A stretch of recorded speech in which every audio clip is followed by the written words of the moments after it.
ఇవాళ మోడీ గారిని గతంలో ఉన్న ప్రభుత్వం సంకుచితంగా చిల్లరగా మాట్లాడినటువంటి పార్టీ ఎట్లా కనుమరుగైపోయిందో చూస్తా ఉన్నాం.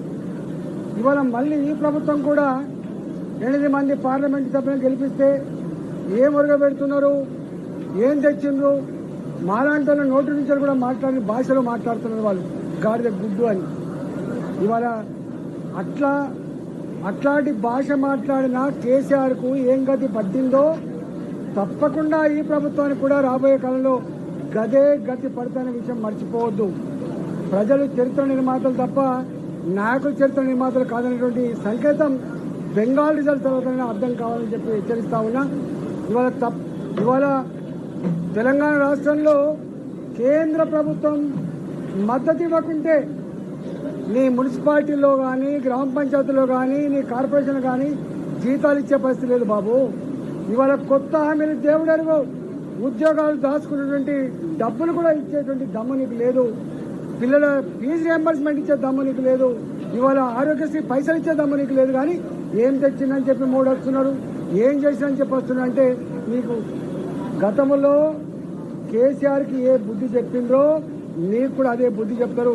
లక్షల కోట్ల నిధులతో నేను పాత ఆర్థిక మంత్రిగా ఉన్నా, నాకు కూడా అంత ఇంత తెలుసు. మోడీ గారు 2014లో ప్రధానమంత్రి అయిన తర్వాత వారు తీసుకున్న గొప్ప నిర్ణయం ఏంటంటే ఆనాడు రాష్ట్రాల అభివృద్ధి జరగకుండా దేశం అభివృద్ధి చెందదు అని చెప్పేటువంటి సూత్రాన్ని మొట్టమొదటిసారిగా అది మాట్లాడి ఆచరించిన మహనీయుడు మోడీ గారి విషయం మర్చిపోవద్దు. అట్లా ఇక్కడ కేసీఆర్ ప్రభుత్వం ఉన్నా ఆనాడు తులనాడినా కూడా ఎన్నడూ తెలంగాణకు నిధులు ఇవ్వకుండా ఆగలేదు. ఇవాళ కాంగ్రెస్ ప్రభుత్వం ఇలా మేము వాళ్ళతో దేశవ్యాప్తంగా కొట్లాడినప్పటికీ కూడా కానీ మా శత్రుత్వం పార్టీల మీద కావచ్చు, రాజకీయాల మీద కావచ్చు, కానీ తెలంగాణ ప్రజలతో కాదని చెప్పి ఇవాళ ఎన్ని నిధులు ఇచ్చినా మనం చూస్తా ఉన్నాం. ఇలాంటి ప్రభుత్వాన్ని పట్టుకొని మీరు ఇట్లాంటి మాటలు మాట్లాడితే ఇది మంచిది కాదని చెప్పి ప్రభుత్వాన్ని హెచ్చరిస్తా ఉన్నాం.